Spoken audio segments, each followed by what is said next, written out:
Class 12th Political Science, Chapter 3, New Centers of Power. In this video, we will try to understand about the overview of this chapter. Here is the first page of your NCERT book, Overview.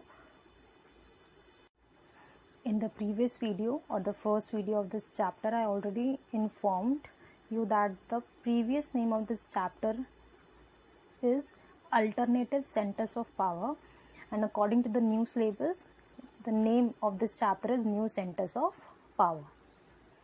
In this video, we will give the brief introduction about the overview. We will study about few organizations. First, European Union, EU, Group of European Nations, ASEAN, the Association of Southeast Asian Nations, SAARC पे एक particular chapter है आपका, chapter number 4. इसको हम अलग से पढ़ेंगे बेटा नेक्स्ट चैप्टर के वीडियोस में. The south Asian association for regional cooperation. Last जो आपका ऑर्गेनाइजेशन है जो हम पढ़ेंगे वो है आपका ब्रिक्स. पहले इसका नाम BRIC था, सिर्फ BRIC.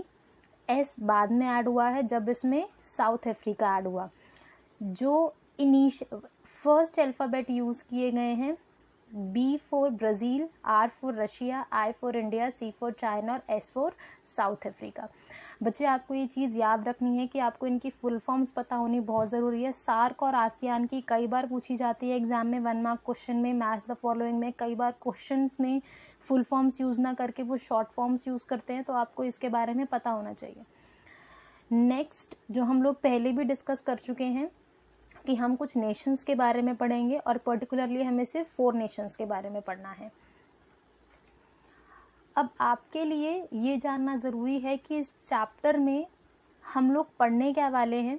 ऑल्दो हम लोगों ने जो फर्स्ट वीडियो है इस चैप्टर का उसमें थोड़ा सा ब्रीफ इंट्रोडक्शन लिया है, क्योंकि कई बार अल्टरनेटिव सेंटर्स ऑफ पावर या फिर कहा जाए न्यू सेंटर्स ऑफ पावर के मीनिंग के रिगार्डिंग भी CBSE ने क्वेश्चंस पूछे हैं. और मैं एक क्वेश्चन आपको स्लाइड में भी दिखाऊंगी किस तरीके से CBSE क्वेश्चन पूछता है.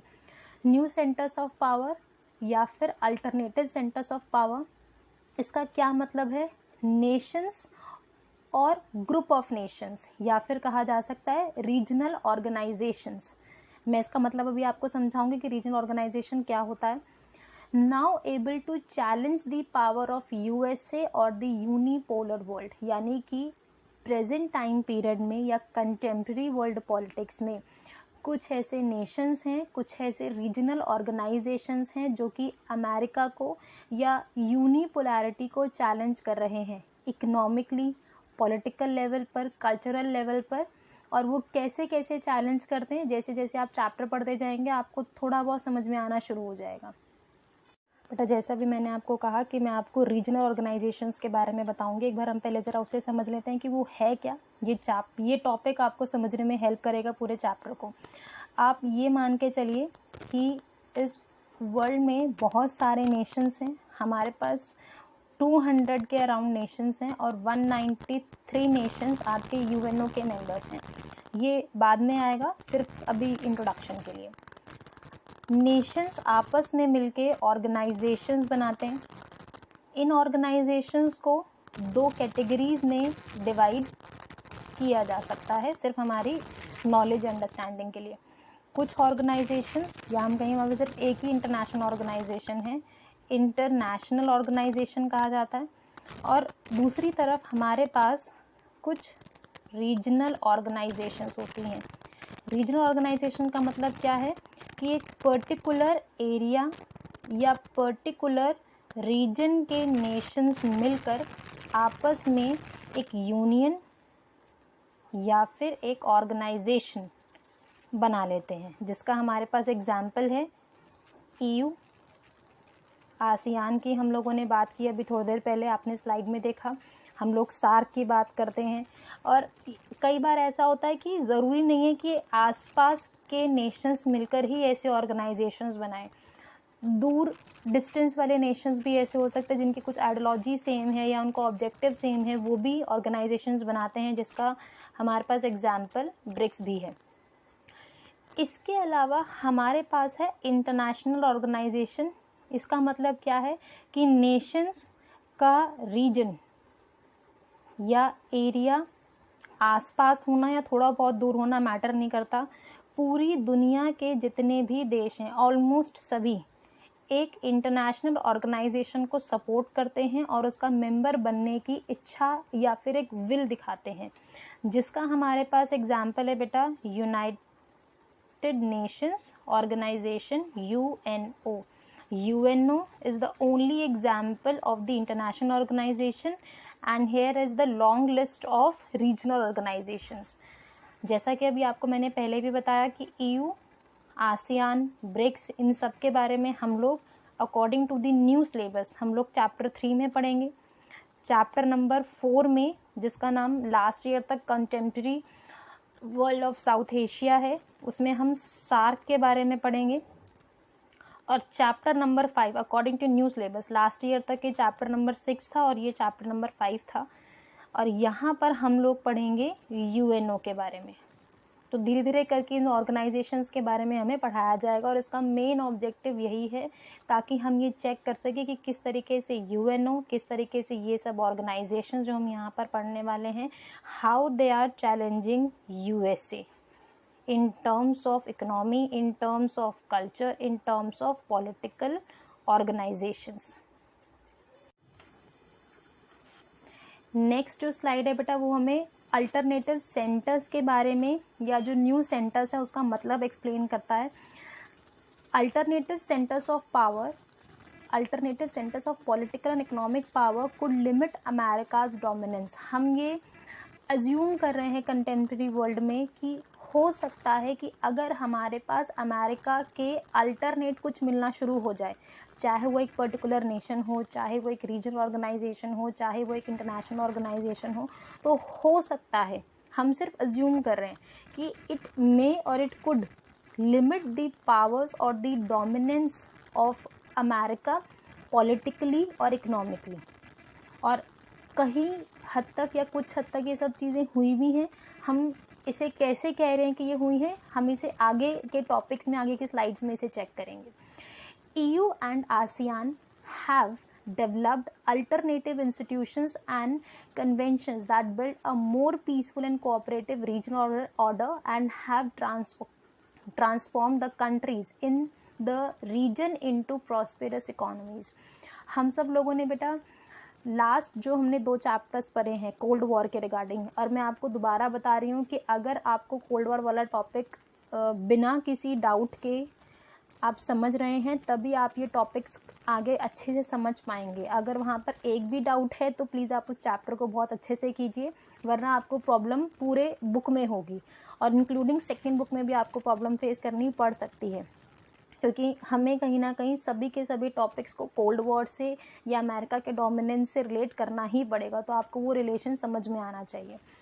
तो हम लोग बात कर रहे हैं EU और आसियान के रिगार्डिंग। सेकंड पॉइंट हमें ये एक्सप्लेन करने की कोशिश कर रहा है कि EU और आसियान अपने आप को एज अ न्यू सेंटर्स या अल्टरनेटिव सेंटर्स की तरह दुनिया के सामने प्रेजेंट करते हैं, कैसे अपने आप को इकोनॉमिकली डेवलप करके, और ये प्रूव करने की कोशिश करते हैं कि हमारी इकोनॉमी अमेरिका की इकोनॉमी को चैलेंज करने के लिए तैयार है। और हम EU की जब इकोनॉमी की बात करेंगे तो हमें ये प्रूफ मिलेगा और ये हमें पता चलेगा कि येस, यूरोपियन यूनियन यानी कि जो सभी के सभी 27 नेशंस का जो एक ग्रुप है, ये आपस में मिलकर अगर जब अपनी इकोनॉमी को यूनिफॉर्म तरीके से डेवलप करता है तो वो अमेरिका की इकोनॉमी को चैलेंज करने के लिए तैयार है और वो चैलेंज करता भी है। The economic rise of China made a dramatic impact on the world politics. क्योंकि चाइना का डेवलपमेंट है ना, सभी नेशंस के लिए बहुत ड्रामेटिक एंट्री है। ड्रामेटिक का मतलब है जो चीज़ आपने एक्सपेक्ट ना की हो और वो चीज़ हो जाए, क्योंकि चाइना और India almost same time period पर इंडिपेंडेंट हुए हैं और चाइना ने कभी अपने आप को इतना ज़्यादा ओपनली नहीं बताया कि मैं अपनी इकोनॉमी इतनी ज़्यादा डेवलप कर रहा हूँ। इंटरनली ये सारी चीज़ें होती रही और कोल्ड वॉर ख़त्म होने के बाद या कोल्ड वॉर ख़त्म होने से कुछ समय पहले जब उसने धीरे धीरे करके अपनी इकोनॉमी को स्लोली किया है, एकदम से नहीं, क्योंकि शॉक थेरेपी उसने अपने वहाँ पर इम्प्लीमेंट नहीं की।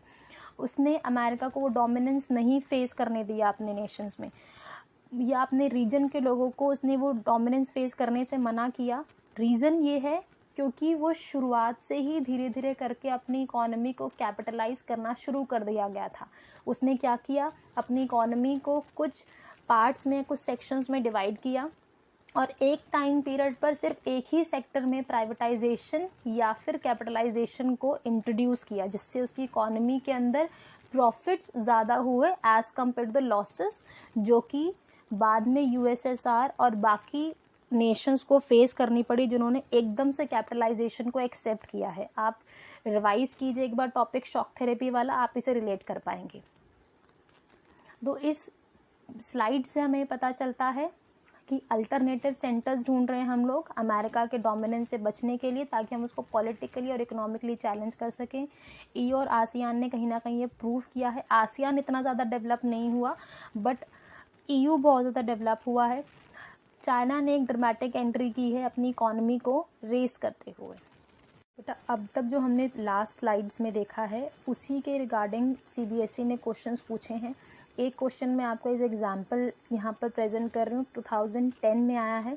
2010 का क्वेश्चन मैं आपके सामने प्रेजेंट कर रही हूँ। उसके बाद भी अलग अलग तरीके से क्वेश्चन पूछा गया। क्वेश्चन आपसे पूछ रहा है कि explain the role of emerging alternative centres of power in transforming the different countries into the prosperous economies. यानी कि आप उन अल्टरनेटिव सेंटर्स ऑफ पावर का ट्रांसफॉर्मेशन एक्सप्लेन कीजिए। किस तरीके का ट्रांसफॉर्मेशन, इकोनॉमिकल प्रॉस्पेरिटी को अचीव करने का ट्रांसफॉर्मेशन, या किस तरीके से वो एक अल्टरनेटिव सेंटर्स की तरह दुनिया के सामने आते हैं। तो फर्स्ट पैराग्राफ हमें ये कह रहा है कि बाइपोलैरिटी का जो स्ट्रक्चर है वो 1990 तक आते आते ख़त्म हुआ, यानी कि कोल्ड वॉर ख़त्म हो गया है, वो उसकी बातें कर रहे हैं।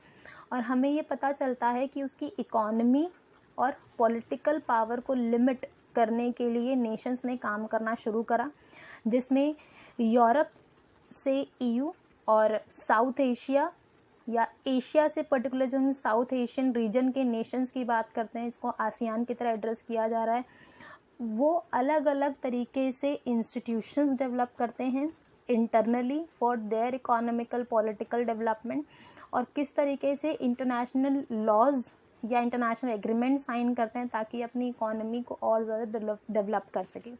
और इन दोनों ऑर्गेनाइजेशंस के साथ साथ चाइना भी एमर्ज हुआ है और वर्ल्ड पॉलिटिक्स में या वर्ल्ड इकोनॉमी में अपना एक मेजर रोल प्ले करना शुरू किया है। तो आपको ये क्वेश्चन सामने प्रेजेंट करने के पीछे रीज़न ये था कि ज़रूरी नहीं है कि चैप्टर का जो फर्स्ट टॉपिक है वहीं से ही हमेशा क्वेश्चन आते हैं, ओवरव्यू से भी क्वेश्चंस पूछे जा सकते हैं। तो whenever some like class के बच्चे जब भी हमसे क्वेश्चंस पूछते हैं तो हम हमेशा कहते हैं कि बुक के फर्स्ट वर्ड से लेके लास्ट वर्ड जो आपका लिखा हुआ है आपके चैप्टर्स का, वो सारा का सारा इंपॉर्टेंट है। और क्लास 12th में कहीं से भी क्वेश्चंस पूछे जाते हैं। तो हियर इज़ एन एग्जाम्पल। तो आपको हर टॉपिक बहुत ध्यान से और बहुत अच्छे से पढ़ना है। नेक्स्ट वीडियो में हम यूरोपियन यूनियन के बारे में पढ़ेंगे।